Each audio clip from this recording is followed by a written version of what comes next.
as we look to the future to fight hard for prosperity for the 9 million citizens here in New Jersey, make sure we protect liberty as we see the continued attacks on rights and freedoms, and really drive opportunities for everyone, for all of our children. So as governor, that's exactly what I'm going to fight to do, and we want to get some great people into the administration, which is why today I'm going to announce the head of our transition team, Dr. Dale Caldwell, the new Lieutenant Governor-elect of the great state of New Jersey, and Kelly Doucette. So Dr. Dale Caldwell, you guys have probably gotten to know over the past several months as we've been campaigning. He has just been a champion for people across this state for decades now, as an educator, as someone who's worked at the state level, a minister. I always have to add, because it's always impressive to me, maybe just me alone, a great tennis player, and somebody who's fought for small businesses across our state. So he is he's going to bring his expertise to this transition, and then Kelly Doucette has a wonderful background and has worked hard for the state for many years now, and so I am incredibly excited that both of them have agreed to do this. Kelly's been at it for some time. We started some time ago, and then I had to duck out the last couple of weeks because I had another thing going on. But here we are, ready to go. So without further ado, maybe I'll have you guys say a few words. Thank you, Mikie. I want to begin by thanking Governor-elect Mikie Sherrill. Let me say that again. Governor-elect Mikie Sherrill, for the confidence she's placed in me as Lieutenant Governor. We've worked very well as a team, and I'm just excited to move forward. You know, and it's an honor to serve the state in this really, really important capacity. You know, I'm proud to be part of a team that's focused on building a world-class administration filled with folks who are as committed as we are to making a difference. Governor-elect Sherrill has inspired so many people across the state with her leadership, grounded in integrity, in compassion, and a deep commitment to public service. As chair of this transition, my goal is to ensure that the same values guide every decision we make as we prepare for the administration, her administration, to take office. The work of the transition is both practical and aspirational. Practically, we must make sure that our government is ready to deliver for New Jerseyans on day one. Aspirationally, we have the opportunity to think boldly about the kind of future we want to build, a future defined by opportunity, innovation, and affordability. We will assemble a team that reflects the rich talent of the state, people from every background and every region who are eager to serve. Together with our executive director, Kelly Doucette, who I've really gotten to know and is an extraordinary person, and so many others who are bringing their expertise to this effort, we build the foundation of a government that works better for everyone. This transition is about more than just filling positions. It's about charting a vision for progress at this very, very challenging time in government. Governor-elect Sherrill has made it clear that she wants to hear from the people of New Jersey, and this process will be open, inclusive, and driven by collaboration. I'm excited for what is ahead, and I'm confident that under Governor-elect Sherrill's leadership, New Jersey's best days are still to come. And now I'd like to invite up to our podium our Transition Executive Director, Kelly Doucette. Kelly. Thanks, Dale, and thanks, Governor-elect Sherrill. Very exciting to get to say that after working with you for so long. I just want to begin by thanking the Governor-elect for her trust and confidence in me to lead this transition effort as Executive Director. It's an honor to serve alongside such a dedicated and visionary leader, someone who spent her entire career putting people first, solving problems, and delivering results for New Jersey. The days ahead are going to be very busy ones. We have 77 days of transition, and it's going to be exciting, but also very busy and filled with tremendous opportunity. Our job as a transition team is to make sure that Governor-elect Sherrill is ready on day one, to ensure her administration reflects the values, energy, and priorities of the people of the state. That means building a team that is responsive to New Jersey, that works for every corner of the state, and brings forward the best ideas, no matter where they come from. It means creating an open and accessible process one that invites public service and welcomes new voices to the table. I'm proud to be working with Lieutenant Governor-elect Dale Caldwell, also exciting to get to say that, Lieutenant Governor-elect, as our transition chair, and with so many talented and committed people who are stepping up to help guide this effort. Together, we will lay a foundation for an administration that is ready to tackle the big challenges ahead, from making New Jersey more affordable for working families to building a state government that is ruthlessly efficient and responsive to the needs of the people, and of course, saving you time and money. This is about more than a transition. It's about turning the hopes and ideas of this campaign into action and results for the people of New Jersey. I'm deeply grateful for this opportunity, and I'm looking forward to getting to work. Thank you, and I will turn it back over to the Governor-elect for questions. Governor-elect, one of the key positions here in the next team is going to be the Attorney General. Do you intend to find a new Attorney General as you ran on the platform of fighting the Trump policies that could hurt New Jersey? We are building the team out now, and we'll have announcements coming shortly. But we're going to hit the ground running, so it should be very soon. Governor-elect, can you just describe what you envision for your first 100 days? Yes, well, I'm going to declare a state of emergency on day one and freeze utility costs. And then really we'll get right to work on the kids' online safety agenda, where we are going to take on those algorithms as well as stand up a committee of excellence so we can get information, because right now the tech companies have most of the information. Join the tariff lawsuit very quickly that other states are engaged in to push back on the tariff program that Trump is running that's really harming our economy here, and then get to work on the state budget as well, because that's coming up very quickly. Governor-elect, you have mentioned throughout your campaign that you're opposing Trump in various ways on various issues. Now that you are the governor-elect of New Jersey for 4 years, governor, he's going to be president for 3 years. Have you reached out to him? Has he reached out to you? Do you plan to have some kind of communication with him? As you know, Governor Murphy has created a relationship where he can work with this guy, even though he opposes a lot of what he's doing.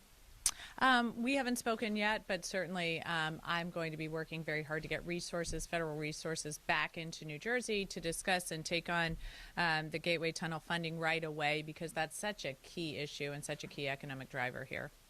Governor-elect, given the results, do you consider yourself to have a mandate? Yes, I do. A very big one. Can I follow on that? Yeah, can we follow up?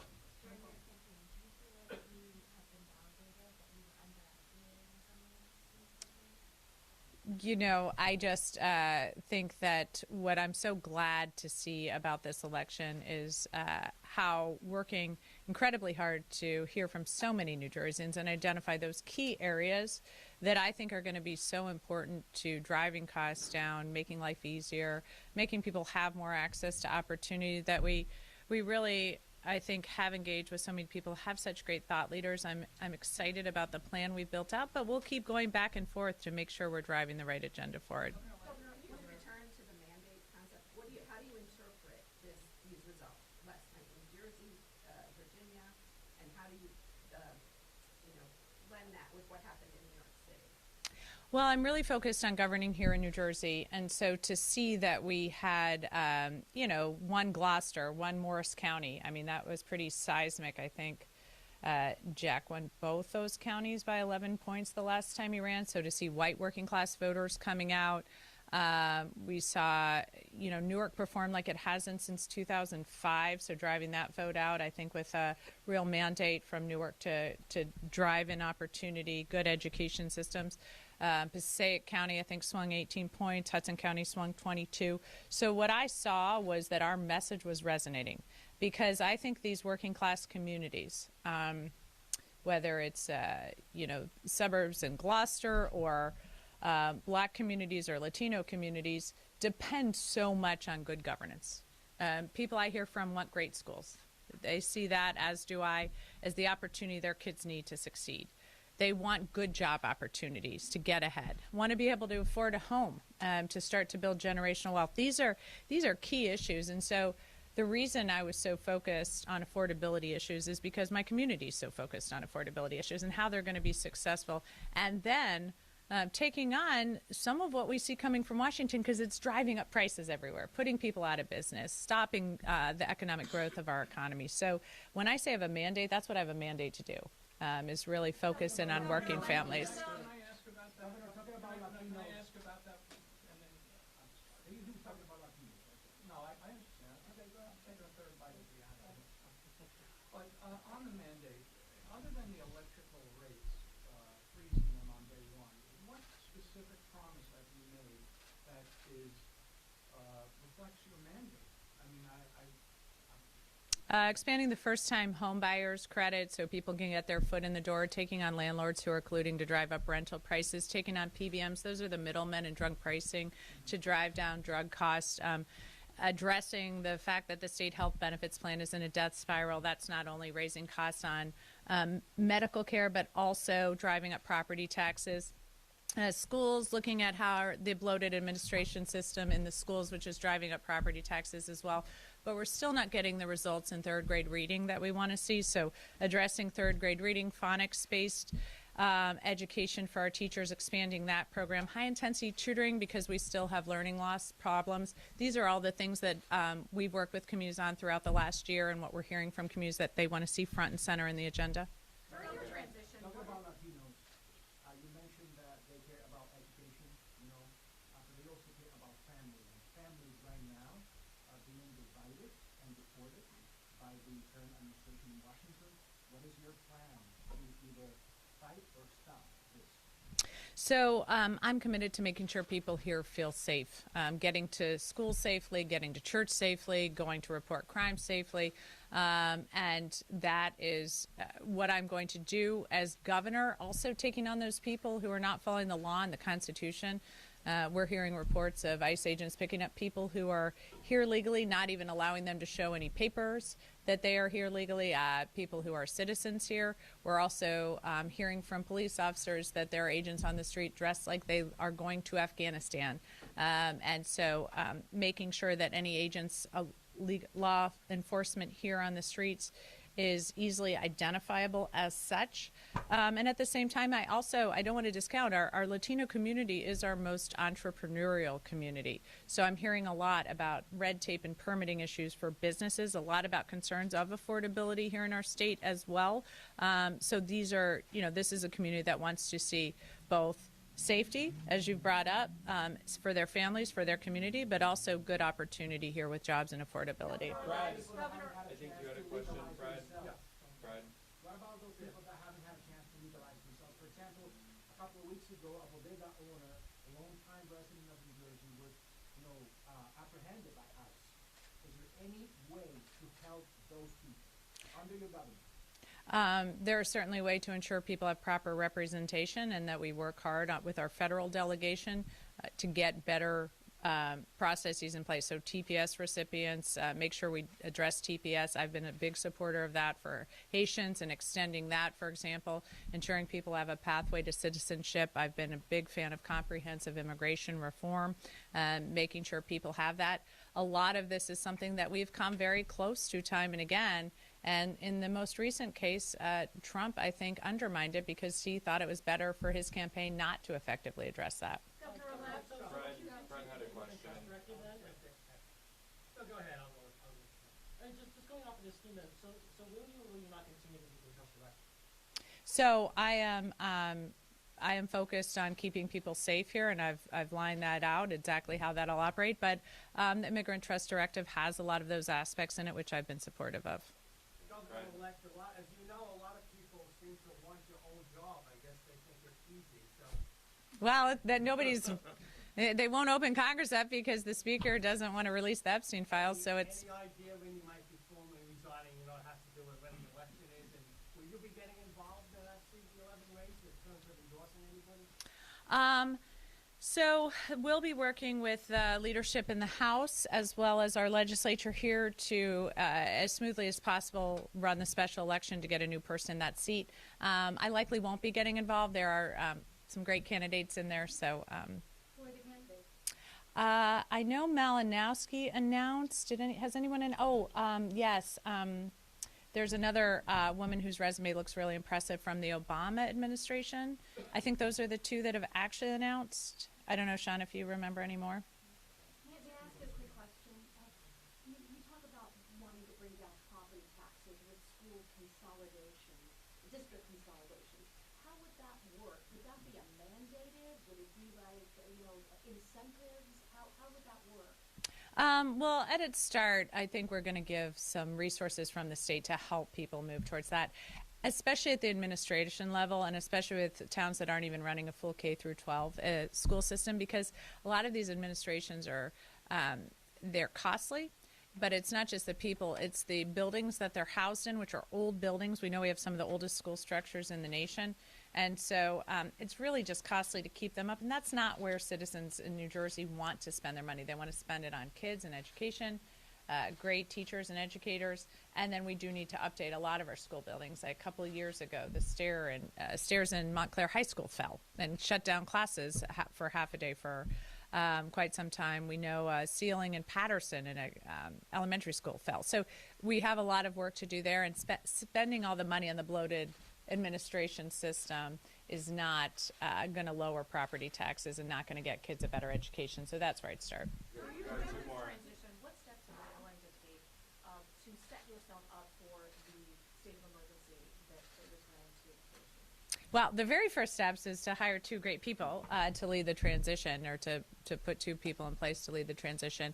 But we'll, we've already had some conversations. I've already, even during the campaign, had conversations with some of our utility companies, as well as working with some policy experts on exactly what money's coming in through the BPU and how it might be used to do that. Do you think the school funding formula is fundamentally broken, and do you want to see any specific changes made to it through the legislature?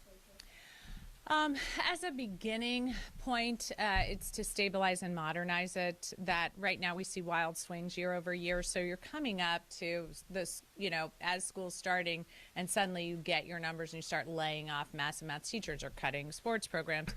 So that's where I would start modernizing. It's kind of a one-size-fits-all for students with disabilities, where we know town by town it's quite different, the numbers. So those are the kind of things I'd start with, and then take a look overall at how well we are educating students, because right now we're not doing a good enough job. Like I said, third grade reading that's a key metric.